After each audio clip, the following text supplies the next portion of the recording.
The reason I work out is to be healthy. My dad, he had a stroke when I was in high school. He actually had 2 strokes. And after that, I joined varsity cross country. And after that, I started getting into real nutrition.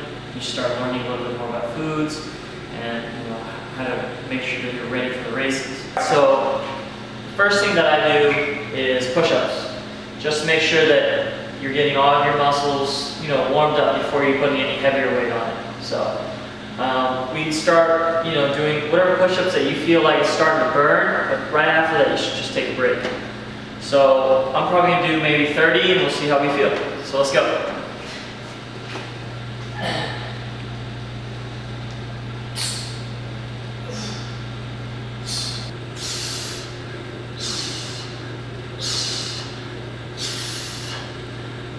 I don't know how many that was.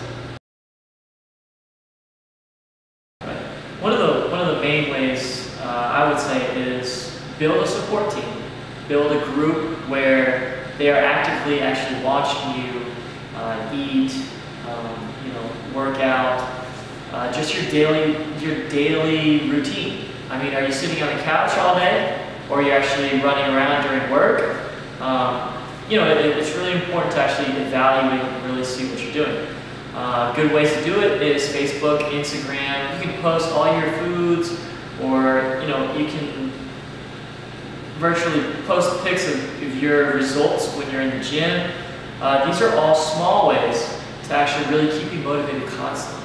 It may seem like it's not really making any sense, but the more you post your food, the more you actually do this, the more active you're going to be in the gym to promote that kind of healthy lifestyle.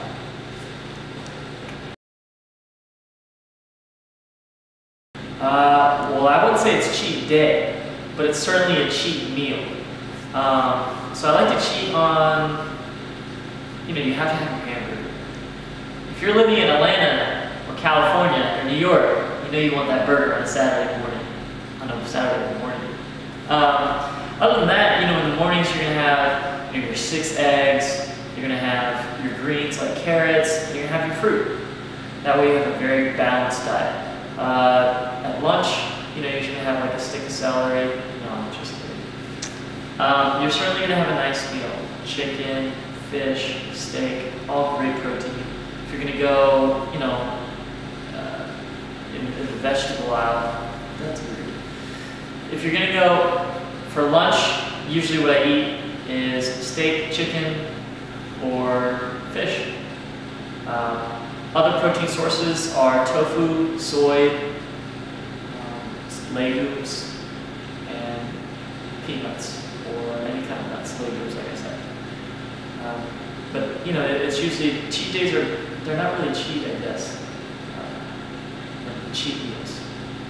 And then you're back on your thing. But because you have to reward yourself. If you don't reward yourself, you're going to put yourself down and you're going to go the wrong way. You always have to reward yourself in some way to keep you going the right way. Protein shakes are great. Protein snacks you need to be careful of.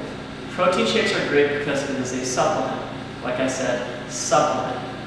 A lot of individuals actually use it as a replacement meal, and that is not healthy. Think about it. If you had a protein shake, does it really have the actual greens, the actual fiber, the actual health benefits of real food? No. Protein shakes are supplements, so if you can't actually supplement in your diet more protein, that is when you start using protein shakes. Protein snacks, I would stay away for the most part. They're processed, they have a lot of extra stuff you just don't need, extra corn syrup or sugars that you can find in real foods. Complex carbohydrates like fruit, oatmeal, nuts, all have the same things as snacks. So I would replace those, that's what I usually do. That's what I recommend. My favorite exercise has to be abs. Yeah. It's certainly the hardest, but it's certainly the most rewarding, especially after the diet. So, one of my favorite songs currently right now is called, I think it's by Audio Push, Space Jams. And it's like a remix. but I mean, it gets you going. So you're definitely going to be working out with that. Some tips, I think the best is get a trainer first. Get someone who's great, who's been through it, who hasn't had any injuries, or has, and is teaching you how to properly do it. Technique is the most important.